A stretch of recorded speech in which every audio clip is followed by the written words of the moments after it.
probably going to be an early one for me tonight. Thankfully, we don't have too much to go over. I think there's a lot coming. There's a lot brewing in the storm right now. And I don't know when we're going to get all the announcements, all the video leaks and everything, but they are coming. We're going to talk about that a lot today. And when they do come, I think it's going to be a really big moment.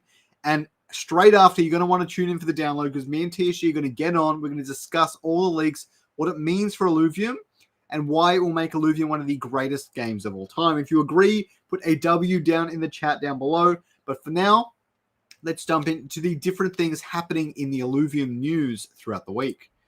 So first up, we got this one from Nick. A lot of these are from Nick. If you search for Nick's chat in the Discord, you can see a lot of great stuff, right? So first one here from Nick, he's saying that we aren't cloning a proven formula from Web 2.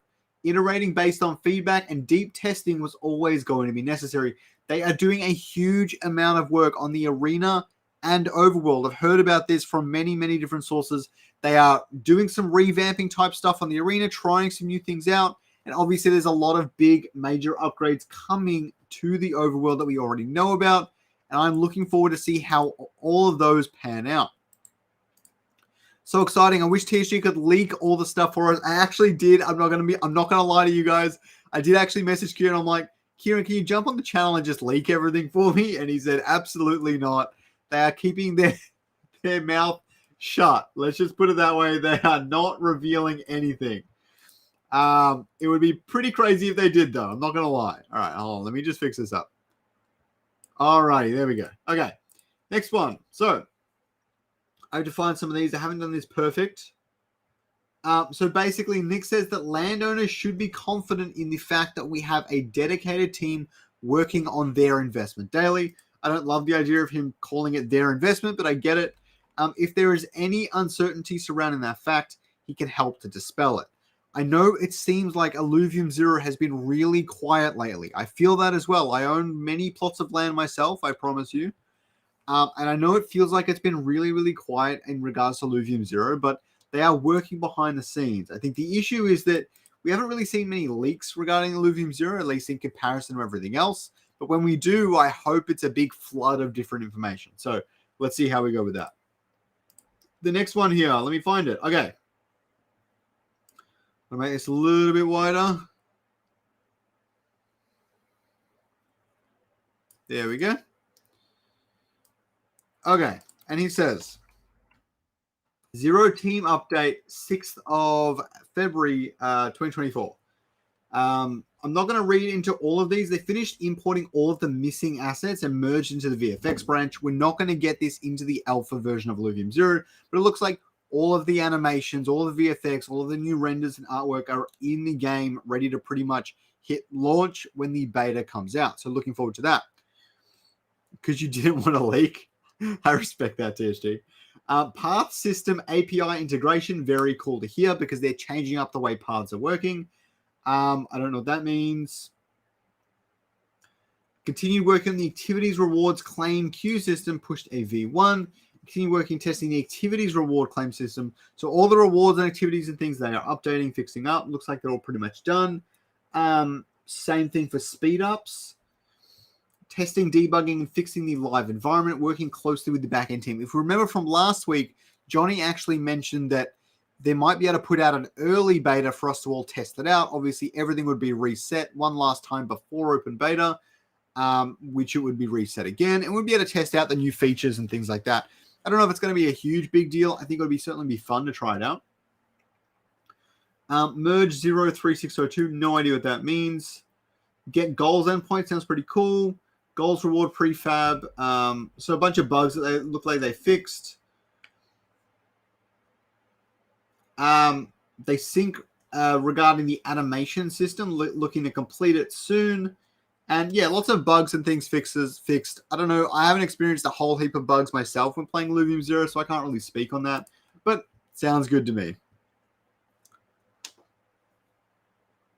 Post-player data for the last month. Yeah, they'll be getting that up soon, I'm sure. Thanks for the reminder, Chad. Okay. So this, from Nick. I love this sort of stuff because when I went through all of these discussions to try and find out what I wanted to talk about today, God, Nick was still, even a month later, Nick was still responding to people saying, Power World means this and Power World means that, and this is what it means for Illuvium and all the rest of it. There's still people jumping in the Discord asking it over and over again. Honestly, I feel bad for the guy. It looks really annoying in a certain sense. We all know Power World is a great game, but some people can't seem to respect the fact that Illuvium is different fundamentally in so many different ways. Obviously, we can draw inspiration, and no one's foolish enough to not think we can.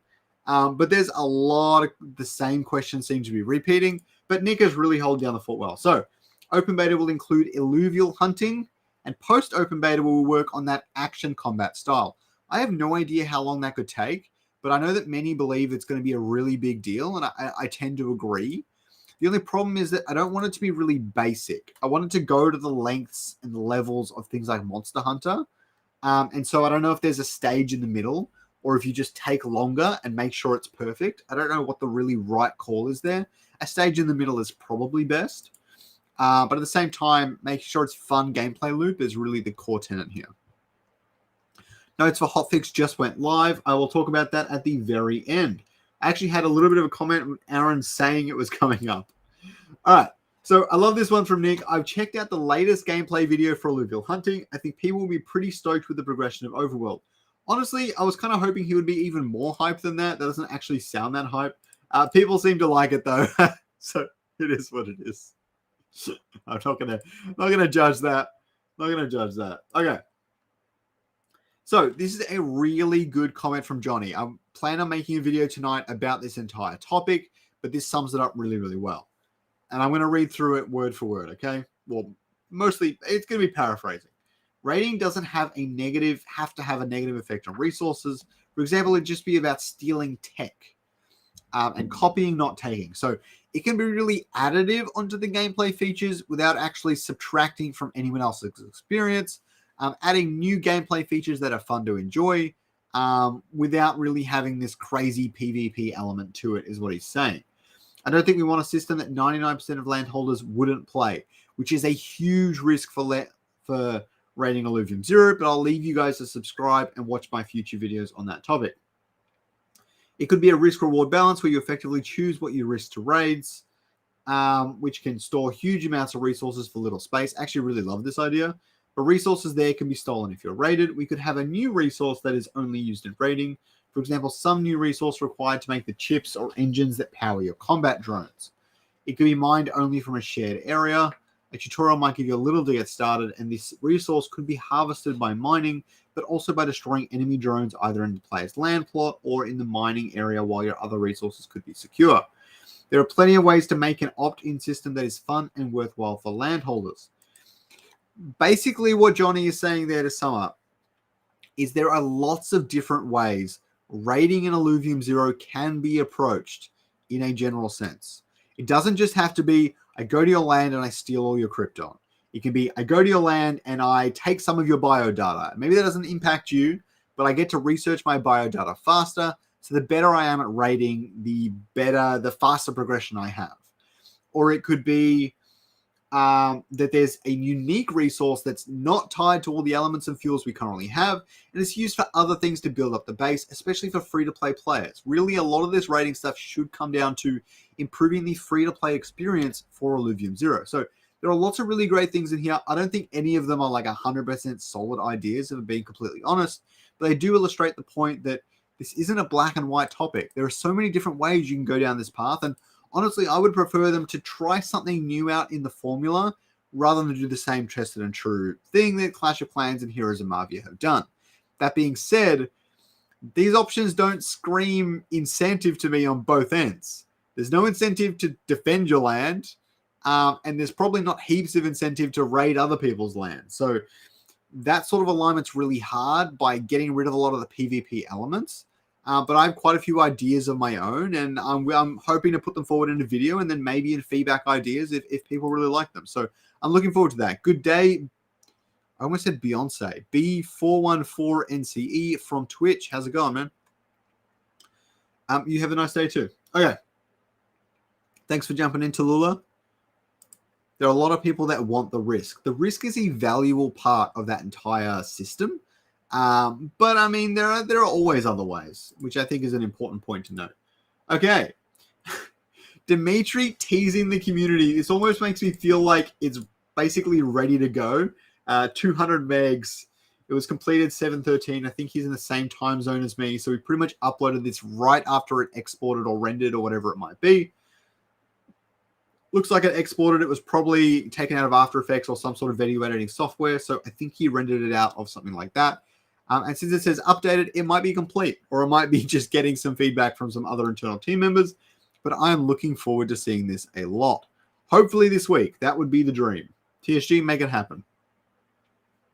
Your balance. Balance. That makes sense. I love it. All right. That's how I initially read it. All right. So Aaron just said this, and I think an announcement did just drop about this. We will cover it on today's episode. But just quickly, pretending like that didn't just drop. They're about to patch the game in the upcoming hours. He said that 30 minutes ago. It's a patch that contains not just data changes, but also some other logic changes. Unfortunately, it's going to add some minor bugs, but they've got a second patch rolling out soon after to fix that. But what is more important about this is this actually tells me that they've got some really good patching framework that's starting to get into the system. It seems to be kind of easy for them to get out patch after patch after patch with hot fixes when they need to. He says it's added bugs, but that they can make another patch. Anyways, it seems like it's a much quicker turnaround for patches into Illuvium now, which is going to be really beneficial, especially for the arena moving forward. Let's see if it nerfs Jerkin. I'm excited to read that. Not ideal news, but soon it will be fixed up. I'll put on my flame retardant suit so you guys can abuse me. We're going to put a little fire emoji. And maybe a little firefighter. There we go. Okay. I'm not a very funny person, but you guys knew that. Okay. So, plenty of changes coming for the matchmaking. At the moment, we would rather you play faster. Over the next few months, the algorithm will get more strict. Really, it's going to be dependent on active players. The larger the player base becomes, the easier it's going to be to make really comprehensive matchmaking, which I can appreciate. But I think at lower elos, it's pretty fair. It's just the upper elos that it's a little bit trickier to get proper matchmaking going. But I'd rather find someone than wait 20 minutes and maybe not even get someone as an opponent. Okay. All right. They're still building out the mode. Okay. I actually want to say quickly, I was giving it a lot more thought today. I think I do want a TFT to happen. Now, I'm not saying 8-player Battle Royale, but even a 4-player Battle Royale, I think would be really, really interesting. There are some people that have made comments saying things like, if you said you had 4 different teams, then one of them is eventually going to win at the paper, scissors, rock against the other, and they're going to come first, right? And I totally agree with that point.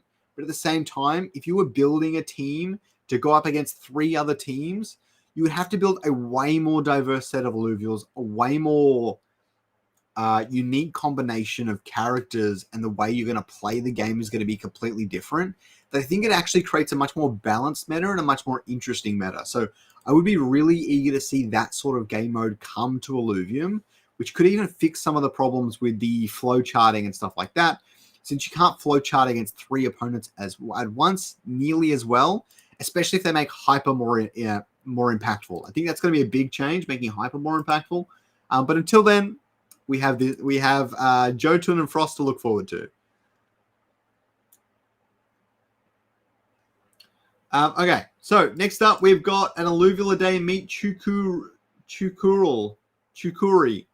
from the Drop Bear line. A Fire Predator class Illuvial. Its signature move is a sight to behold. It vanishes and reappears above its target, striking with a force as unexpected as it is devastating.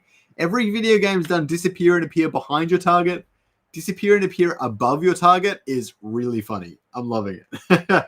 He looks really cute. I'm loving his animation. There have been a lot of these Illuvial a days. I'll see if I can find some more.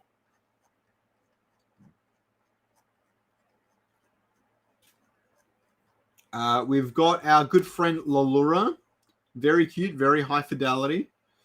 We've got the Dark Hollow Atlas, which I'm sure many of you would want to see. It's very stunning. It looks way, way cooler than Hollow Atlas. I was afraid of them looking too similar and one being not quite as sought after as the other one, but Dark Hollow Atlas and Hollow Atlas are vastly distinct from each other, which I'm absolutely loving it. And they're both distinct from the regular Atlas. Hollow a little bit less so, but I think it's fine. We've got the Moth Signature VFX. Looks really cool. Squiz. Oh, this Arcalion one I think is absolutely stunning. Look at the moss on its claws. Look at its turtle jaw and everything. And this is actually one of the greatest artistic pieces Illuvium has ever made. Okay. The amount of detail and attention to detail they've put into this thing. Look, I'm no game designer, but I've done my fair share of 3D modeling. You do not know how insane this is until you've done any level of artistic or 3D work. All right, just take my word for it, please. I'm loving this Goliath one. Its eye is absolutely stunning. A little bit too red. I like it. Very, very cool. The other thing is the top 50 content creators received creator awards again for week 2. I came 17th myself. Pan is doing some really good work. Number 10, great to see him up the top. Crypto Gamer is doing some great stuff. Alex Bose 3, he was number 1 last week. I'm not sure if Alvaro and Tarogi were in last week and end of the line. Recognize it. Viper, I think me and Viper might have actually switched spots. I was 9 last week and he might have been like 17 to 20 last week. So looks like we've switched up. He came number 9th. We're doing some really good streams. Storming as well. Illumination, great streams as well. And then Jake doing some good work. Bulldog doing a lot of tweets. Loving to see his content. And some great stuff. Cynics at 41, who just missed out last time. 5 at 25, doing really well. Web3 Gaming TV represented at 21. Loving to see it. Some really great efforts from the content creators so far. And I've heard that the patch notes just dropped. It looks like they have. All right. This is quite a big patch. So this is the original patch. Hold on. So maybe they've been added at the bottom of this patch. Let's have a look.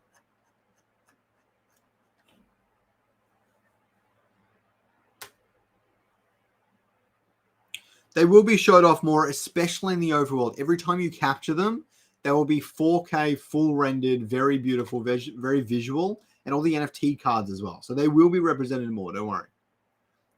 Frost is the same here.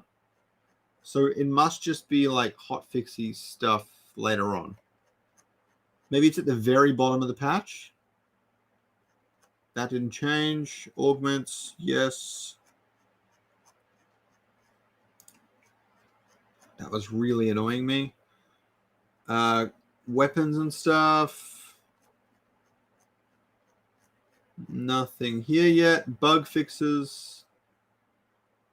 Oh, hotfix right at the bottom. Wow, that's a weird way to do it, but I'm not going to judge too much.